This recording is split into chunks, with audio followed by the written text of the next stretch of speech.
all the Mizan students, alhamdulillah.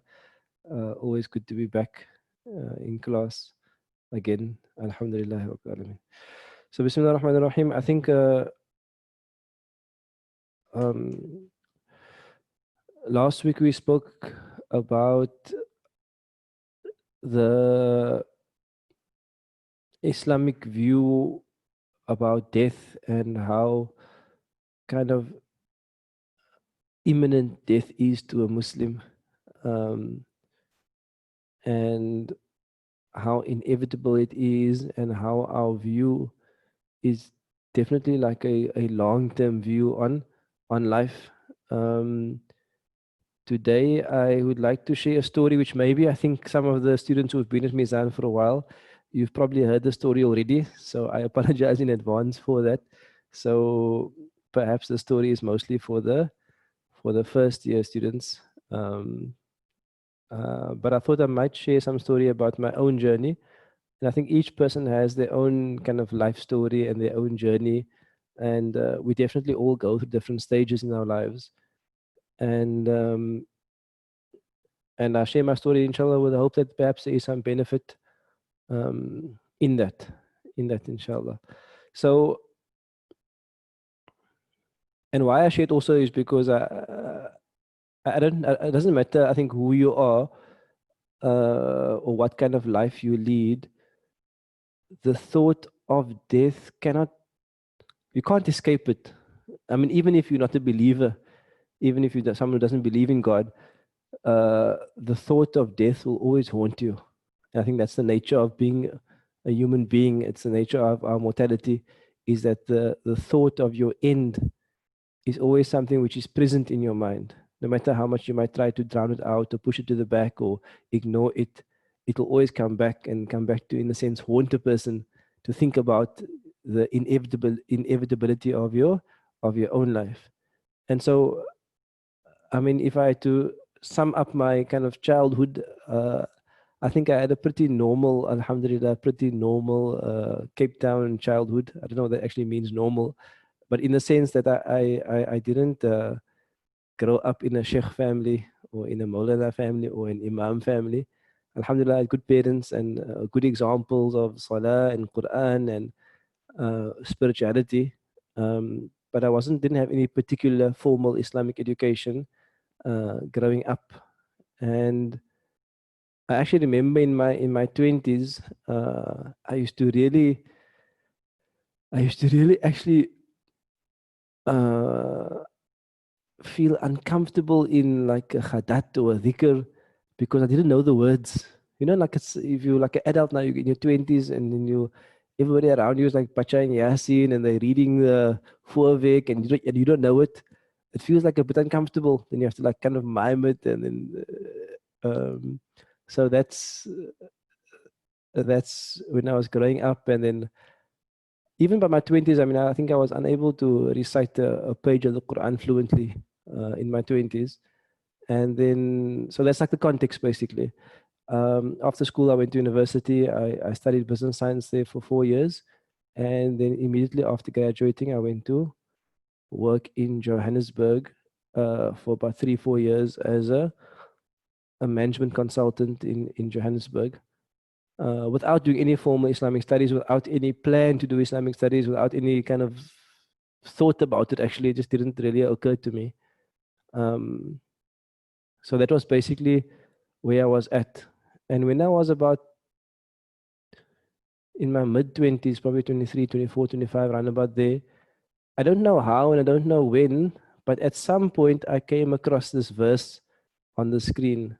And it always like stuck with me, and it always, in a sense, troubled me about my own life. And I'll read the verse first. Allah Ta'ala says, أعوذ بالله من الشيطان الرجيم بسم الله الرحمن الرحيم إن الذين توفاهم الملائكة ظالمي أنفسهم إن الذين, verily those who توفاهم الملائكة, tawaffa means to take, when the angels come to take their souls, and they're in a condition of ظالمي أنفسهم, they are in the condition of oppressing themselves. So you can imagine someone has been living a life of wrongdoing, and then the angels come and they're about to take his soul, And when they find that person is in a state of disobedience to Allah, a state of being absent from the remembrance of Allah, absent from the obedience of Allah, they are in a state of oppressing themselves. And then the angels see this person that they are about to take their soul, they're busy taking their soul, and the angels, they have this dialogue with the person. So the Quran is very vivid in the sense that it exposes us to these conversations, that we wouldn't normally see. So now we see a conversation between a group of angels and a conversation between the one whose soul they are busy taking. Qalu, they say, Fima kuntum, to those people who they take their souls, they say, Fima kuntum, Fima, in what kuntum have you been? Like, what have you been doing with yourself? What have you been doing with your life? Qalu, they then say, who's they? The people who have been wronging themselves. Qalu, they say, Kunna mustad'afina fil ard. Kunna, we have been of those who have been mustad'afina, those who have been weak, who have been made weak fil ardi, in this earth. Meaning what? We have oppressed ourselves, we have wronged ourselves. Why? Because we have been made weak in this earth. In other words, they have a victim mentality response, saying that our condition is because of our circumstance. Qalu, they then say, the angels then say, Alam takun ardullahi wasi'atan. Alam takun, is not ardullahi, is the land of Allah not wasi'atan, is it not vast? Fatuhajiru fiha, that you may travel and immigrate within it. In other words, if you are finding something difficult in your life here, you're finding yourself oppressed, you're finding yourself being made weak, you're finding yourself in a bad state, is Allah's land not vast enough for you to travel in it? فَأُولَٰئِكَ مَأْوَاهُمْ جَهَنَّمْ, then those people who find themselves in a state of wrongdoing, of self-oppression at the time of their death, their ma'wa, their abode will be the hellfire. وَسَاءَتْ مَصِيرًا, and what an awful destination. So this verse stuck with me. I don't know where I heard it. I don't know when I heard it. But at that time when I heard it, this verse always stuck with me. Why? Because this verse was so powerfully telling me at that stage that you don't really have an excuse.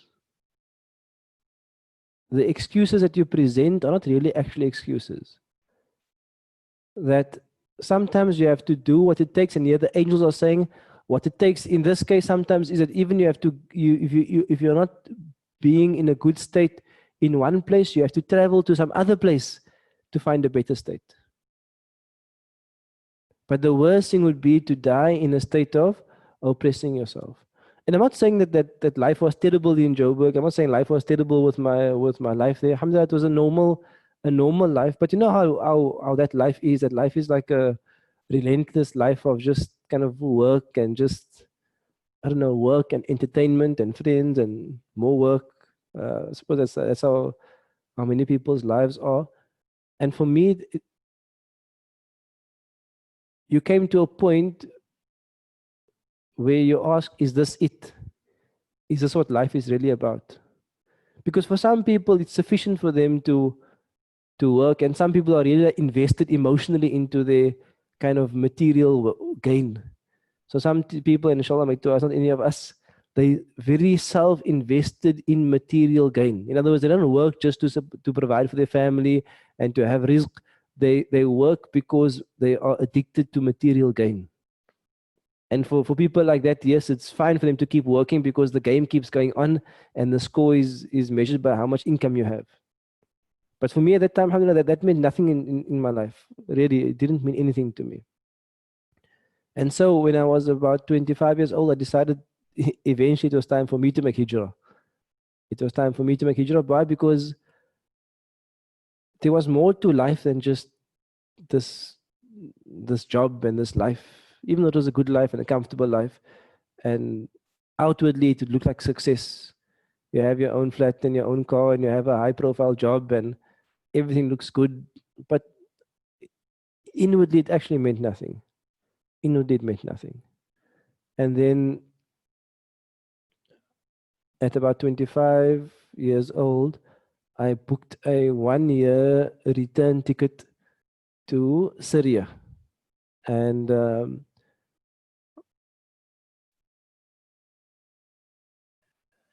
I didn't know anybody there. I didn't really know anybody in Syria. I didn't know much about the place. I don't know. I just felt that was the right place to go to. And I went there really without any friends, without knowing any friends over there. I just booked a 1 year return ticket, and I went to Syria. May Allah ease the affairs of the people of Syria. It is really one of the most beautiful places I've ever been. In fact, uh, if you ever know anybody who spent time in Syria, they would attest to the fact it's one of the most beautiful places to live in.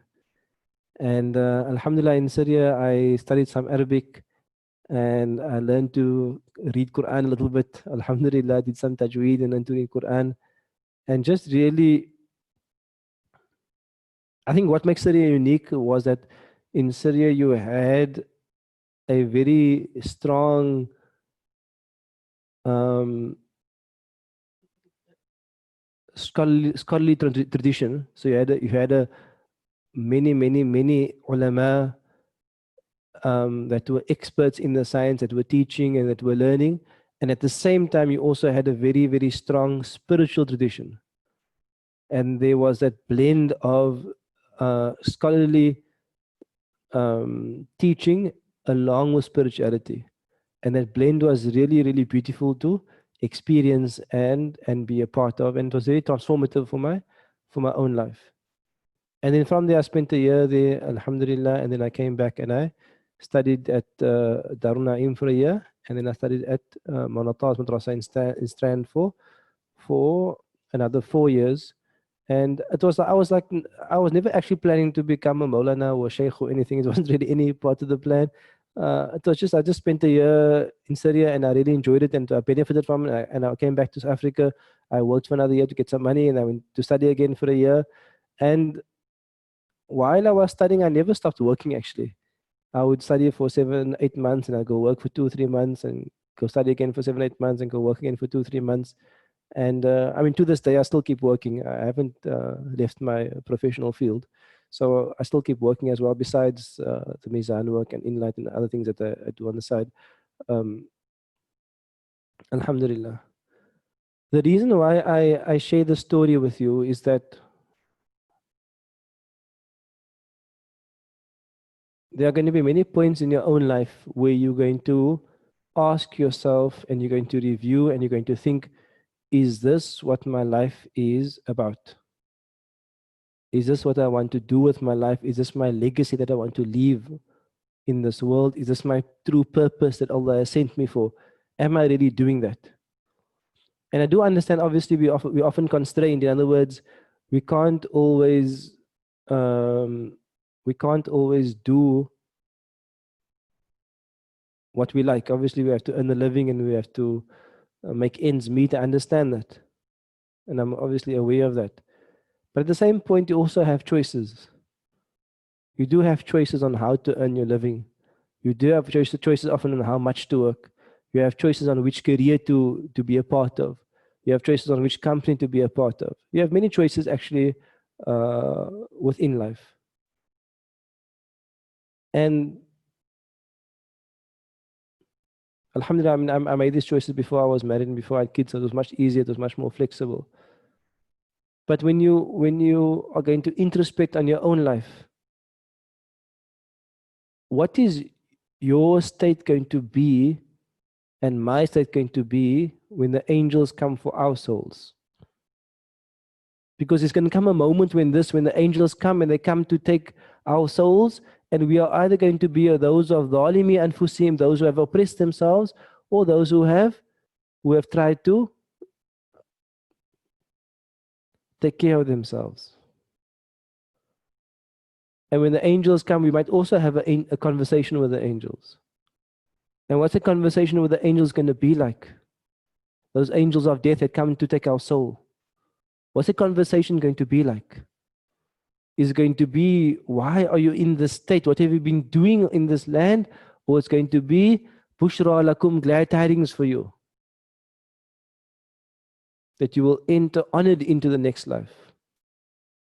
Or will it be that we will be dragged unwillingly into the next life? These are important questions to ask ourselves. But after asking the question, we have to take action. And besides also, I mean, besides your career, I mean, life is not about career choice. There's also a choice about what you do in your free time. There's also a choice of what you do on your weekends. There's also a choice on how you spend your wealth. So alhamdulillah, I have many colleagues at Mizan, alhamdulillah, many students at Mizan who are working full time like you and many other people. They have full time jobs, they have very busy jobs, but alhamdulillah, on their weekends and on their after hours, they have a cause that they are attached to.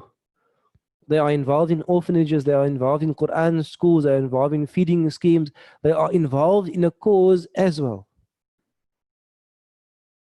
So they, at the same time, they are earning their rizq and earning for their family, but at the same time, they are also serving the community. This is the questions we have to ask ourselves. And my advice really to students, always my advice to my students is, attach yourself at least to one cause of community development. There are many ways to serve our community, but attach yourself to one way. Invest yourself, your time, your resources, invest yourself into some aspect of community development. Because really, your Islam is only two things. Your Islam is only your relationship between yourself and Allah, and your Islam is your service to mankind. Your service to people. Your service to your family, your service to your parents, your service to your siblings, your service to your neighbors, your service to your community. That's all of your Islam.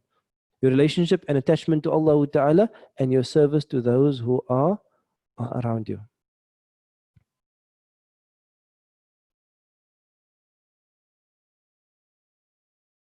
So what is that vision like? As you have a vision for your company and a vision for your business and a vision for your department, and you have a 5-year plan and a 10-year plan and a 20-year plan, what's your vision for your own life?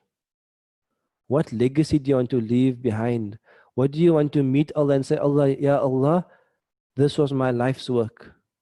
I have left this behind. What's that going to be like? These are important questions. These are the questions that if you answer them, it will steer us in a new direction. And alhamdulillah, we have a community that has been very active. A community that struggled through the difficult years of apartheid, through difficult years of colonialism, but who still built our organizations, who still supported our society, who still built mosques and madrasas, who still fed the poor, who looked after orphans. This is our community. We have a community of people who have served our community. We cannot now, when the baton is handed over to us, we can't drop the baton. We have to be people of service. We have to be people also of knowledge, of studying as well, inshallah ta'ala. So those are just some of my own kind of experiences, and you have your experiences. And again, it is the Quran that transforms people's hearts. It is sometimes one verse that you hear in a moment that can change your life. It is Allah speaking to each one of us. But we have to open ourselves up to that conversation. We have to open ourselves up to those moments. So make dua, Allah will guide all of us to that which pleases Allah Ta'ala. Allah will guide all of us to that which pleases Him, because His pleasure is the ultimate and only pleasure. Allah will make us people of service in the community, and Allah will accept, inshallah, Allah will accept whatever little we do in this community. Allah will make us true students of Deen, seeking to understand, seeking to be inspired, seeking to transform our lives. Allah will not make us, Allah will not make us people of this dunya, who are attached to this dunya, who are in love with this dunya, whose heart is filled with this dunya. May Allah make us people of the year after.